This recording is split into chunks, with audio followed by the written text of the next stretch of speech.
ಆತ್ಮೀಯ H16 news ವೀಕ್ಷಕರೇ, ನಾನು ನಿಮ್ಮವ MI ಅಥವಾ ಮಲ್ಲಪ್ಪ ಚೌತವರ. ಆತ್ಮೀಯರೇ, ಕೊನೆಗೂ ದೂರುದಾರನ ಕಾನ್ಫಿಡೆನ್ಸ್ಗೆ, ವಿಶ್ವಾಸಕ್ಕೆ ಒಂದು ನೆಲೆ ಸಿಕ್ಕಂಗಾಗಿದೆ. ಈಗ 6ನೇ ಒಂದು ಪಾಯಿಂಟ್ ಬಿಟ್ಟರೆ ಉಳಿದ ಎಲ್ಲ ಕಡೆಗೂ ಗೋತಾ ಹೊಡೆದತ್ತವರು ಹೇಳಿದಂಥ ಮಾತುಗಳು. ಆದರೆ ಇದು ಪಾಯಿಂಟ್ 11ರಲ್ಲಿ ತೋರಿಸಿದ್ದನ್ನು ಬಿಟ್ಟು ಒಂದು 100 ಮೀಟರ್ ಆಚೆ ಅದು ಬಂಗ್ಲೆ ಗುಡ್ಡ ಅಂತ ಕರಿತಾ ಇದ್ದಾರೆ.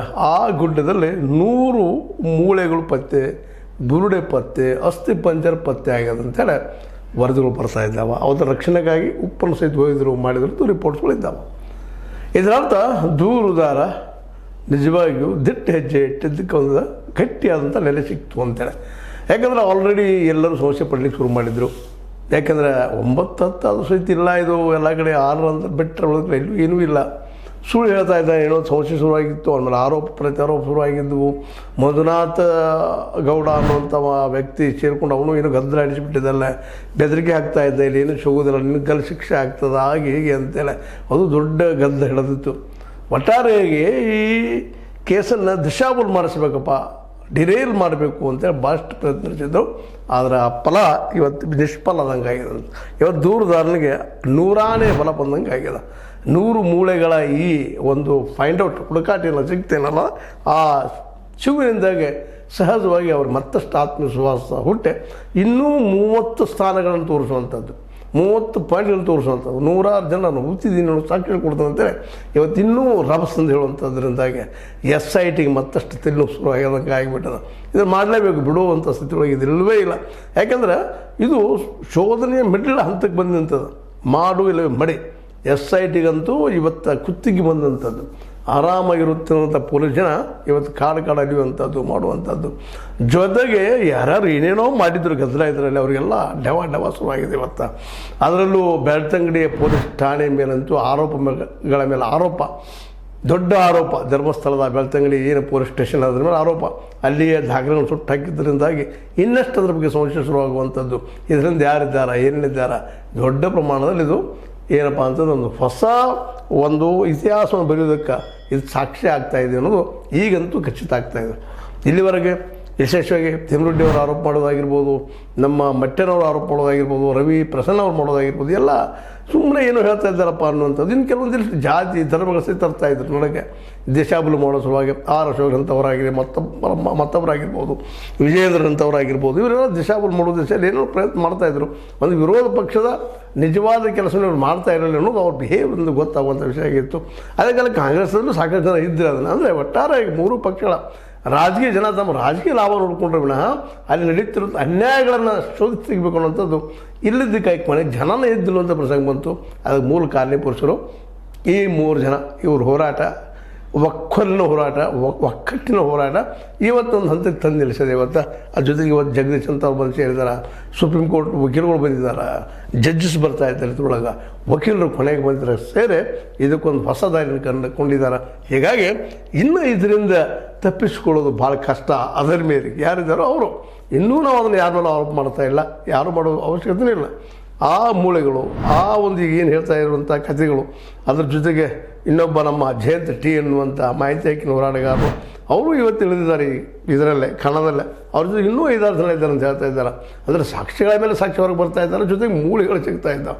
ಭಾಳ ಮಹತ್ವದಂದ್ರೆ ಅದು ಹೋಗಿದ್ದು ಎಲ್ಲಿದಾವ ಒಂದು ಕೇಳುವಂಥದ್ದು. ನಿಧಾನಕ್ಕೆ ಸ್ಟಾರ್ಟ್ ಆಗಿತ್ತು, ಎಲ್ಲಿದಾವಪ್ಪ ನಿನ್ನ ಮೂಳೆ ಅಂತ ಕೇಳುವಂಥದ್ದು. ಯಾಕೆ ನಿನ್ನ ಮೂಳೆ ತೆಗೆಯಲಿರುವಂಥ ಮಟ್ಟಿಗೆ ಬಂದಿದ್ರು ಏನೋ ಯಾರಿಗೂ ಗೊತ್ತು.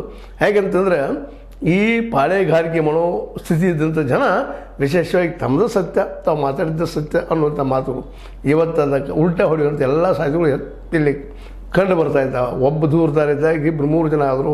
ಅವ್ರ ಜೊತೆ ವಕೀಲರು ಸೇರಿಕೊಂಡಿದ್ದಾರೆ. ತಿಮ್ಮರೆಡ್ಡಿ ಮಟ್ಟೆನವರು ಬಿಟ್ಟು ಇನ್ನೂ ಅನೇಕರು ಬಂದು ಸೇರಿದಾರಲ್ಲೇ.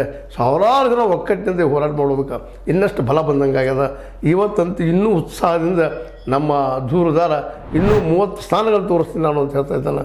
100 ನಾನು ಹೋಗಿದ್ದೀನಿ, ಇನ್ನೂ ಅನೇಕ ಹೋದಂಥವಿದ್ದಾವ ಅನ್ನುವಂಥ ಮಾತು ಹೇಳೋದನ್ನ ಕೇಳಿದಾಗ ಸಹಜವಾಗಿ ಈ ಒಂದು ಅವನ ಸತ್ಯವನ್ನು ತೋರಿಸುವಂಥ ಧೈರ್ಯ ಅದನ್ನು ಮೆಚ್ಚಲೇಬೇಕು, ಜೊತೆಗೆ ಅವನ ಹೋರಾಟನೂ ಮೆಚ್ಚಲೇಬೇಕು. ಯಾಕೆ ಇಡೀ ಒಂದು ದೊಡ್ಡ ಒಂದು ಅಧರ್ಮೀಯರ ಹಿಂಡಿಲ್ಲಿದ ರಾಜಕಾರಣಿಗಳಲ್ಲಿದ್ದಾರೆ, ಮತ್ತೆಲ್ಲ ಎಲ್ಲರೂ ಇದ್ದಾರೆ ಅದರಲ್ಲೇ. ಅವ್ರನ್ನೆಲ್ಲ ಎದುರು ಹಾಕ್ಕೊಂಡು ಈ ವ್ಯಕ್ತಿ ಹೇಳೋದು ಹೊರಟಿದ್ದು, ಜೊತೆಗೆ ಇವತ್ತು ವಕೀಲರು ಸಹಿತ ಇವ್ರು ಬೆನ್ನಗಿಟ್ಟಿದ್ದು, ಅವ್ರ ಸಲುವಾಗಿ ಬಂದು ನಿಂತಿದ್ದು. ಕೆಲವರಾಗಿದ್ದರು ಅವರು ಬೆಳ್ತಂಗಡಿ ಸುತ್ತಮುತ್ತ ಅಥವಾ ಅಲ್ಲಿ ಜನ ಆಗಿದ್ರು, ಈ ಹೋರಾಟ ಮಾಡ್ತಾಯಿದ್ರು ಸೌಜನ್ಯ ಕೇಸಿನಲ್ಲಿ.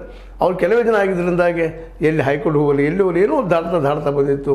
ಕೊನೆಗೆ ಒಂದಷ್ಟು ಹೈಕೋರ್ಟ್ನಲ್ಲಿ ಇಲ್ಲಪ್ಪ CBI ರಿಪೋರ್ಟ್ ಪ್ರಕಾರ ಒಂದು 3 ಜನ ಆ ಡಾಕ್ಟರ್ಸ್ ಮೇಲೆ ಆರೋಪ ಮಾಡಿದ್ದಿಲ್ಲ ಅವರು, ಇವ್ರನ್ನ ಎನ್ಕ್ವೈರಿ ಮಾಡ್ರಿ ಅಂತ. ಅದು ಮಾಡಿರಲಿಲ್ಲ ಇಲ್ಲಿವರೆಗೆ. ಇನ್ನು ಅದು ಶುರು ಆಗುತ್ತೆ, ಎಲ್ಲ ಸಾಧ್ಯವಾಗಿದ್ದಾವೆ. ಒಟ್ಟಾರೆಯಾಗಿ ಸೌಜನ್ಯಗಳ ಮೇಲೆ ಆದಂಥ ಅನ್ಯಾಯದಿಂದ ಇದೊಂದು ಏನು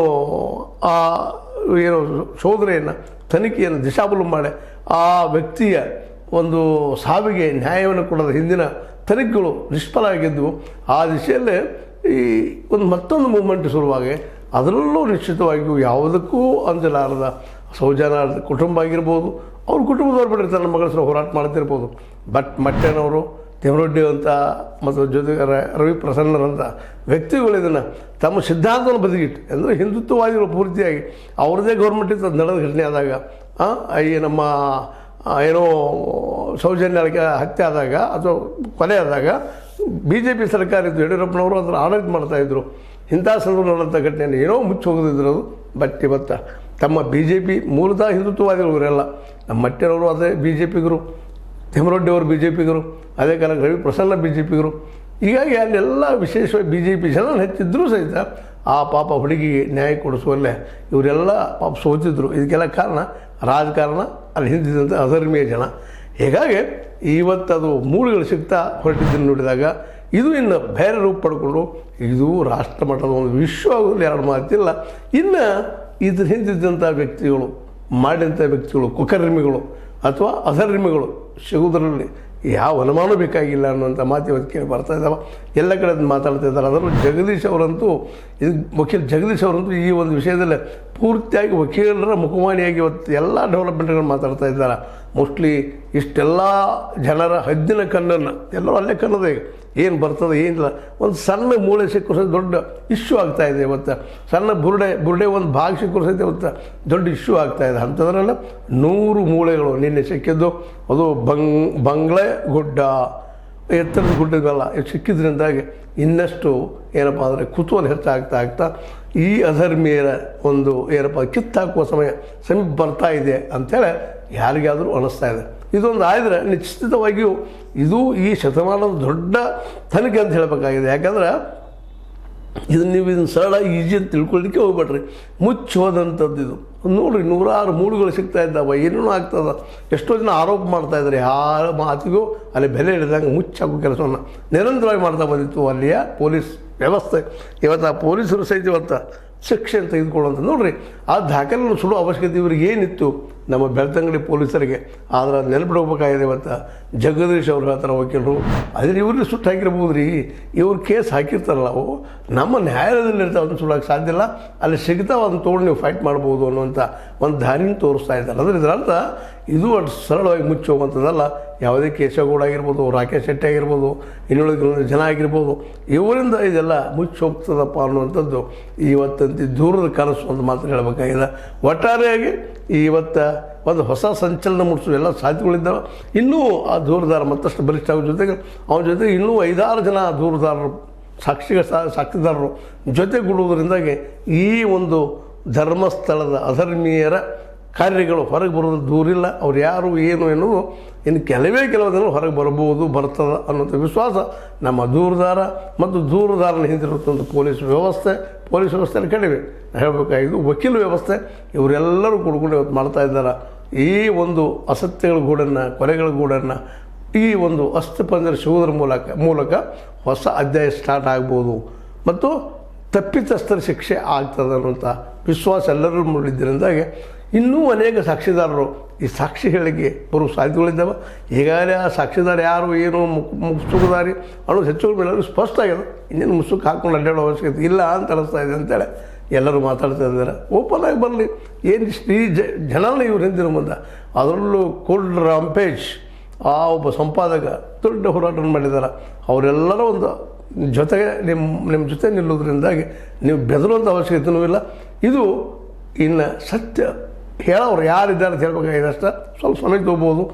ಆಲ್ರೆಡಿ ಮಾತ್ರ ಅಲ್ಲೇ ಈ ಮೂಳೆಗಳು ಸಿಕ್ಕಿದ್ದು ನೋಡಿದರೆ ದೊಡ್ಡ ದುರಂತ ಆಗಿದೆಪ್ಪ. ನಿರಂತರವಾಗಿ ಕಳೆದ 1983 ಅಥವಾ 80ರಿಂದ ಇವತ್ತಿನವರೆಗೂ ನಿರಂತರ ನಡೀತಾ ಬಂದಂಥ ಒಂದು ದುರಂತ ಕಥೆಗಳಿಗೆ ಇನ್ನು ಅಂತ್ಯ ಆಗಬಹುದು ಅಂತ ಹೇಳ್ತಾ, ಇನ್ನು ಮುಂದಿನ ಮತ್ತೆ ಡೆವಲಪ್ ಆಗ್ತದೆ. ಇವತ್ತು ನಿಮ್ಮ ಮುಂದಿಗೆ ಸಾಯಂಕಾಲ ಮತ್ತೆ ಬಂದು ಮಾತಾಡ್ತಾ ಈಗ ಆದಂಥ ಡೆವಲಪ್ಮೆಂಟ್ ಜೊತೆಗೆ ಹೇಳಿ 100 ಮೂಳೆಗಳು ಒಂದು ಬುರುಡೆ ಇನ್ನಷ್ಟು ಎಷ್ಟು ಬುರುಡೆ ಬಂದಾವು ಅನ್ನುವ ದಾರಿಯನ್ನು ನೋಡುತ್ತಾ ಇನ್ನಷ್ಟು ತೀವ್ರವಾಗಲಿ SIT ತನಿಖೆ ಅಂತ ಹೇಳ್ತಾ ಅಗೆತ ಸೆಳೆತ ಮತ್ತು ಇನ್ನೊಂದು ಹೇಳಿದಿಲ್ಲ ಭೂಮಿಯನ್ನು ಮ್ಯಾಪ್ ಮಾಡುವಂಥದ್ದು, ಅದರ AI ಉಪಯೋಗ ಮಾಡಿಕೊಂಡು ಎಲ್ಲಿ ಏನಿದ್ದಾವಪ್ಪ ಅನ್ನುವಂಥದ್ದು ಒಂದು ರಾಡಾರ್ ಮೂಲಕ ಅವುಗಳನ್ನು ಸಹಿತ ಇನ್ನಷ್ಟು ಮಾಡಿದರೆ ಇನ್ನೂ ಹೆಚ್ಚಿನ ಒಂದು ಇಲ್ಲ ಏನು ಆಗಿದಾವೆ ದುರಂತ ಘಟನೆಗಳು ಇಲ್ಲಿ ಸಿಗ್ಬೋದು.